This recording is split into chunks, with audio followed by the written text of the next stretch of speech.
Hello, my name is James Spiro, and this is CTech's BiblioTech. Today on the show, we're joined by Nimrod Vromen, author of the new book, Prompting Happiness.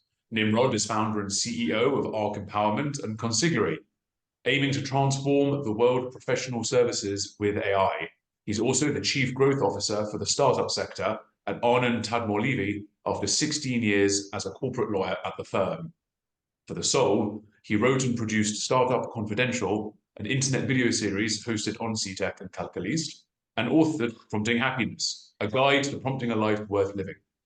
The book follows Nimrod as he addresses the complexities of modern life, while offering a roadmap for navigating those intricacies, ranging from stimulating conversations on the future of AI to helping strategies for fostering happiness in an increasingly digital society. Nimrod, thank you so much for taking the time.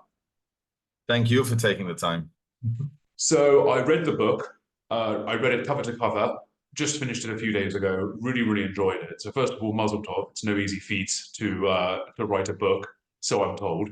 Talk me through it. Talk me through the idea. What prompted you, so to speak, to tackle this book and this project? Well, first of all, thank you so much again for reading the book and for having me and being open to discussing it. It's my first creative piece in a long time. I guess Startup Confidential, the series, came before that. Was a bit of a sort of dabbling in creative work. There's a macro answer to what prompted me to write it. I've always been, dabbling in philosophy, thinking about the future, trying to put things into structure, thoughts into structure. When I was younger, I had a diary and it had some thoughts in it, and some of them I discovered were valuable to my older self. So that was my next question. You're jumping ahead of me there, but yeah, go ahead. Sorry, I didn't mean to stop you. Yeah, I'll expand on it then in your next question. I'd written a theory for happiness that was a creative piece. The rest of my diary was a bunch of just funny essays about what it meant to get locked in a toilet, or what would happen if the Titanic was a German ship and it didn't sink. I don't know. It was just weird ideas. And eventually I became a lawyer, a corporate lawyer. And for 16 years, I was producing a lot of words on pieces of paper, but they were templates, repetitive templates. And I was doing all my thinking in my off time. During COVID, we all got into some existential questioning. And I had a mentor that I took on, to help me. She was great. I'd watched the series Billions, and she sort of reminded me of Wendy Rhodes, who sort of supports the hedge fund traders and gets them ready mentally to be killers in a difficult period. And I wanted her to give me that because there was a big boom in high tech, and I needed support because at home there was quarantines and a lot of thinking about pandemic Armageddon and stuff like that. So she put it all together for me. She said, think about, her name is Orit Amir, by the way. She said, think about what you love about your job, that you will continue to love about your job, despite all the things that are repetitive and that repeat themselves, etc. And try to do more of that. And I thought, well, what I like about my job is my clients, entrepreneurship and innovation, thinking about the future, trying to make the world a better place, and them being creative. And what I love about my job is to also try to collect all the data I know about innovation and startups and tell it back to them as a story that helps them, build the next company. And I said, well, why don't I do more of that creative stuff? And that turned into a TV series about 4 startup companies and their journey. That's Startup Confidential. And that experience, which was basically just writing the story arcs for these companies and filming 17 episodes in 3 days, which I did, all by myself. I really couldn't convince the firm to spend that amount on a series just like that out of the blue. That gave me gratification that I hadn't had in 20 years, as far as I remembered. And that encouraged me to keep philosophizing. So then when I suddenly started playing with GPT circa October 2022,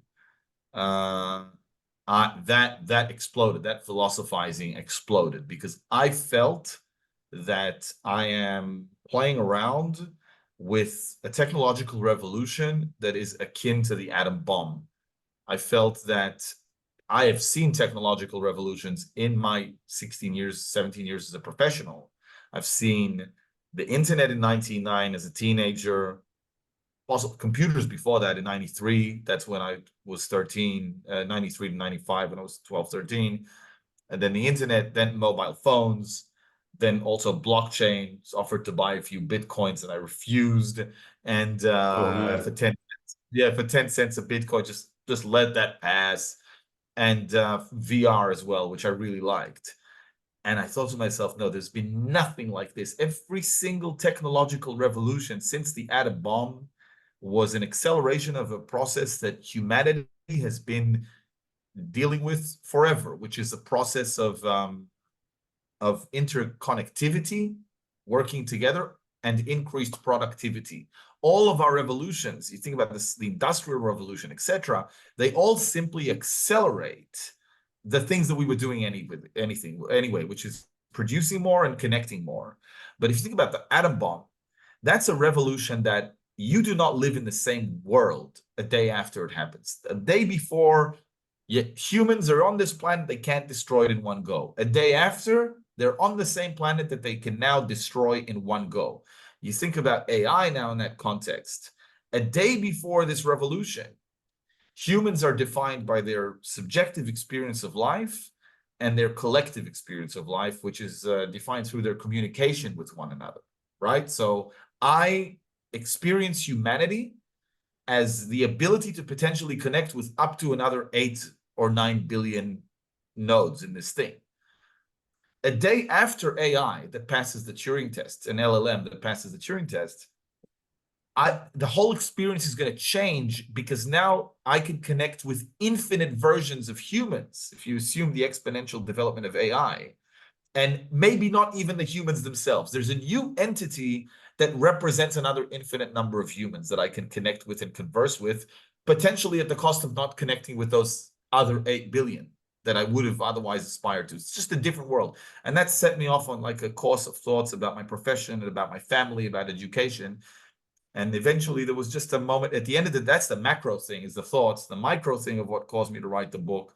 Yeah, the micro event is that I was at a hotel. I've been spending nights, day uses at a hotel ever since COVID, every month, twice, just to think and to strategize. I'm actually at one right now. We're in Tel Aviv, doing the interview from there.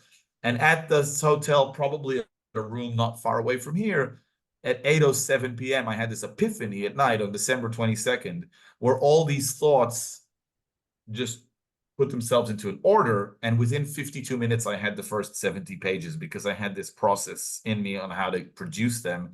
And then from then on, it was a year and a half of iterations, which was just one of the best experiences of my life, just preparing it. So to hear you say that you enjoyed it is just, that's just happiness for me, right? Because that's what I was trying to do. So thank you. Yeah.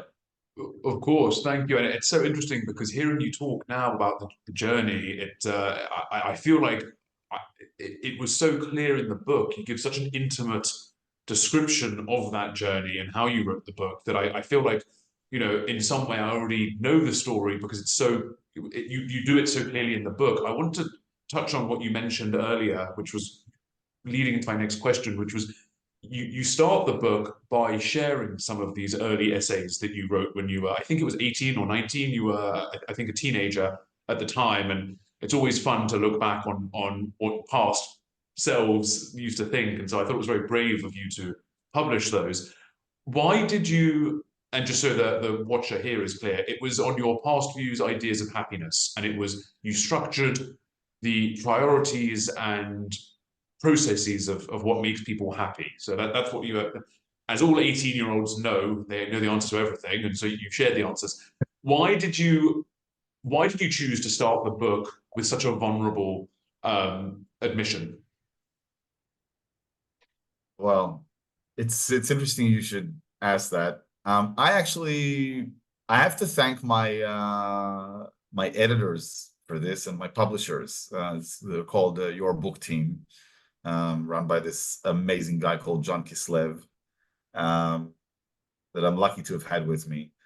The original book was far more academic, the original draft. It was about purposes of humanity, a sort of like an exposition to AI, that log of conversations with GPT and predictions for the future.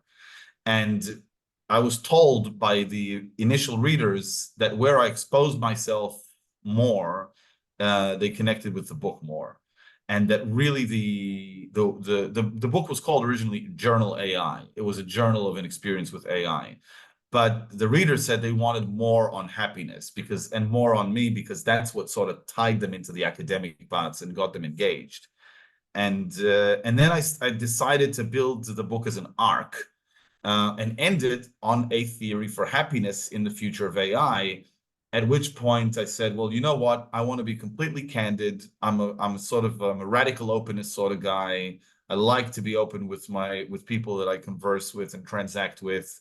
So why don't I just say the embarrassing thing at the very beginning, which is to share the original theory for happiness that I wrote when I was 18. And then by that time, GPT-4 came out, so I could feed it with a lot of text. So I said, okay, if I have my original theory, I have this whole journey, why don't I take the theory, feed the theory and the journey into GPT, and we collaborate on amending the theory for happiness 23 years later, giving it an update, like a remake, like Dune now that came out, or these movies that come out 23 years later as a remake. And but to share the theory, first of all, I was proud of it. I think it was for an 18-year-old, it wasn't badly written. There was some things that are a bit childish there, but what I liked about it was the structure. I didn't cut myself or the reader, whoever was supposed to read it, slack. It's not like just live in the moment sort of thing, like a mantra or a slogan. It's like, here's a pyramid of things to aspire to. By the way, the baseline 3 things, there's no negotiation. You got to go for those things all the time. Then the things in the middle tier, those are processes. You got to commit to them for 10 years. They got to be a part of your soul. And then the top line things, that's where you reward yourself. Get yourself a coffee machine, go skydiving, do something like that. But A you do ninja that. blender. Yeah. Yeah, that's right. And Tim Tams and milk, right? That was a thing at the time. So that I was proud of how I instructed myself, like not cutting myself slack. And I'm like I said, I've been keen on sharing, and I'm not embarrassed. I had like a moment once in the army about that time when I updated the theory for happiness a year later. When I was 19, I just added a few things. I had this like really funny, quirky event. I got really drunk and I mistook my father's bedside table for a urinal in the middle of the night. Something you only And do once, I hope. yeah, no, the next day though, I woke up and I started crying when I understood what happened. And I called my girlfriend. I told only her, and she laughed so hard. She said, "The next day, Sunday, you tell every single soldier in the unit this story. Let's see what happens." And everybody laughed, and it was endearing. 15, 20 years later, I'm doing a deal with, I'm helping a company get sold to a big Chinese company. They send their representatives to Israel, and their representatives immediately put the Israeli company executives in a very embarrassing situation. Here, I won't get into details because of attorney-client privilege, but it had nothing to do with the deal. And it was all about some raunchy situation that they just commanded.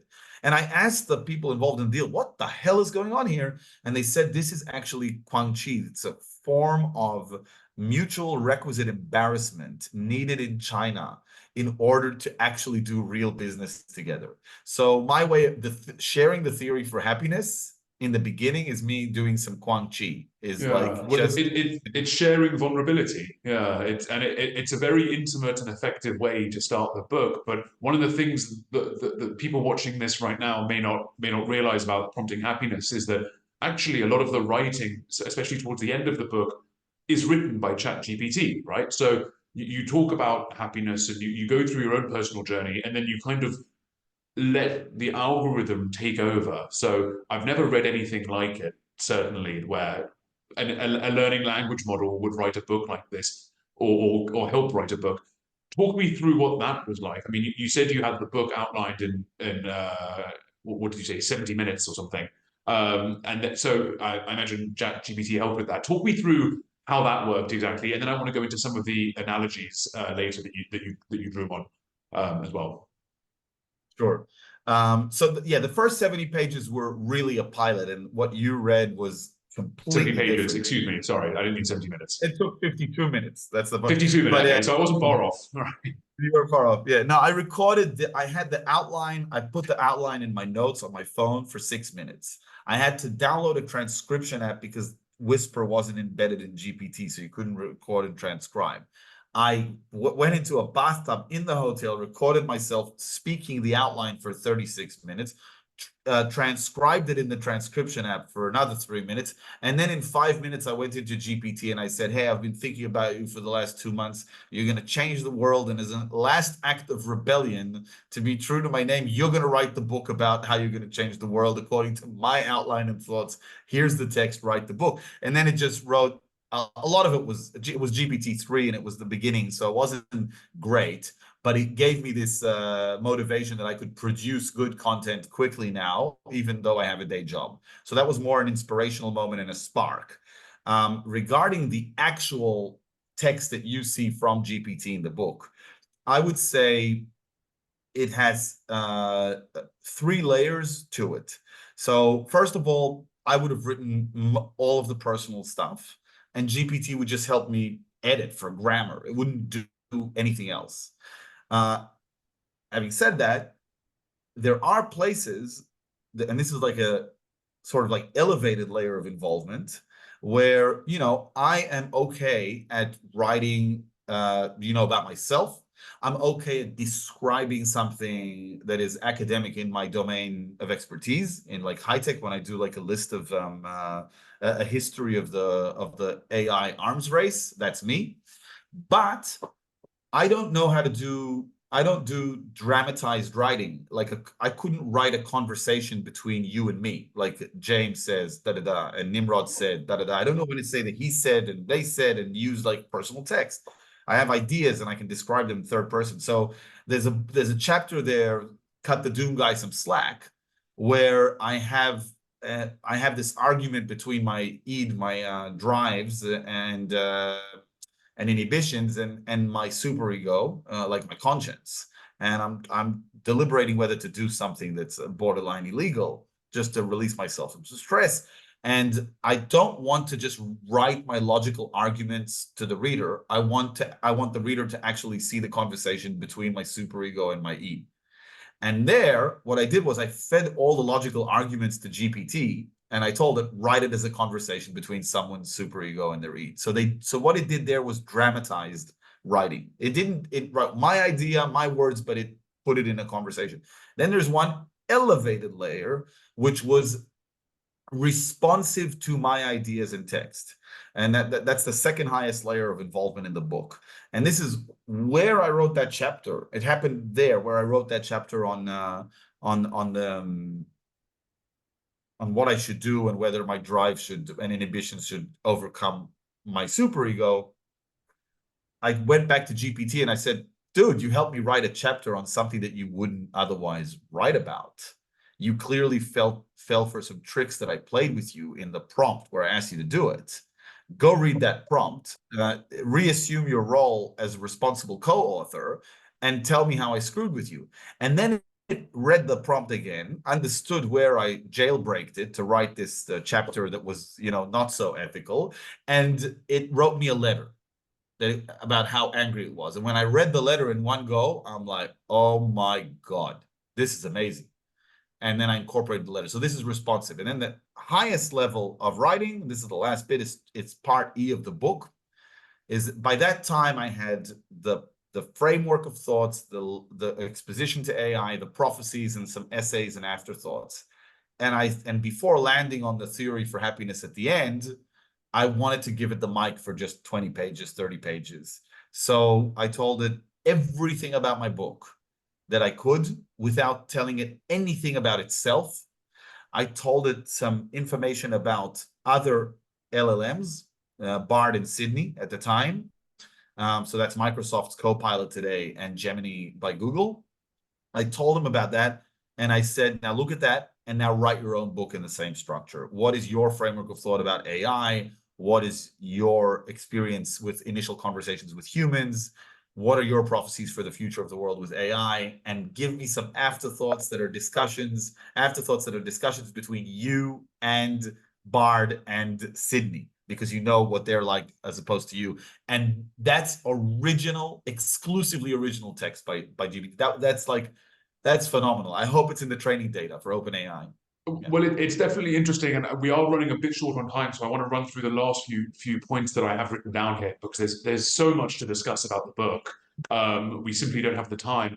I want to discuss the idea of how you prompted it, how you got ChatGPT to co-write this book with you. In effect, you also cite other writers along the way. So you cite Yuval Noah Harari. You mentioned Malcolm Gladwell as some of your inspirations and some of the people you look up to. When playing with the role of AI in writing a book, in your case, let's say, but you also mentioned other examples such as creating music or generating artwork, how does that work in a society? I mean, where does the value come for the creator?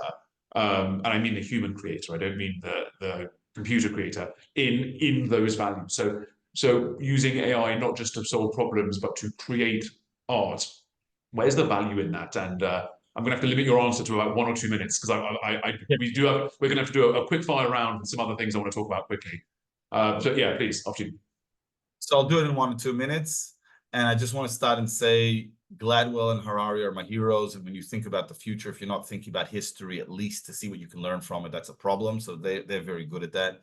And then with respect to what I think you can do for creativity, the ideas of the planning of the creation is fully mine. I have written 300% of the text in this book, and it was edited down to what you're reading.